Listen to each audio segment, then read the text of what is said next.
KPJ Dream Goals Consult Limited. Tusangibwa Kawempe okulirana ofisi za NIRA. Bwe tuwogera ettaka lyaffe lyonna lye tulese Katale, tuyina bye tutunuulira ne tugamba liri productive litya osobola okuzimbawo, okukolerawo, okulimirawo, okulundirawo mu mbeera efaananako bwetyo. Kati wuliriza, wano tuli Ssango mu estate yaffe empya amakula ey'Essango. Tunuulira olusuku naye ate nno si kyokka ebijanjaalo biibino tukungula tukozesa ku ttaka naawe ne tukuwa omukisa okulimanya.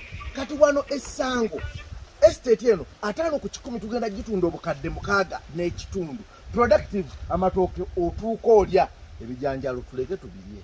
Naye gwe ttooke otuuka olya, otuuka otema. Obukadde 6 n'ekitundu naye ng'otandika n'obukadde 2 then noleeta endala mpola mpola mu myezi 5. Ssango kiri ludda wa? Ssango oweterawo Bulenzi kilometers ziri 6 okutuuka ettaka we liri. So n'olwekyo wano tuyitawo Wobulenzi Ssango, jangu wefunire ettaka. Ate nga tukyayinawo ne Kimwanyi. Kimwanyi nalwo olusuku lulinga bw'olulaba luno. Kimwanyi obukadde buli 5 n'ekitundu. Kati labayo tuli mu makungula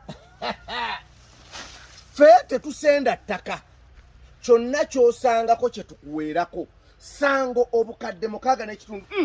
Mmere tugenda kulya, everything is here. So n'olwekyo jangu Kawempe okulirana ofisi za NIRA. Tuli ku 0700 34 10 ne 0757 62 92 95. Ssango Wobulenzi Ssango Estate. New one on the market. Naye nga ate n'ekiri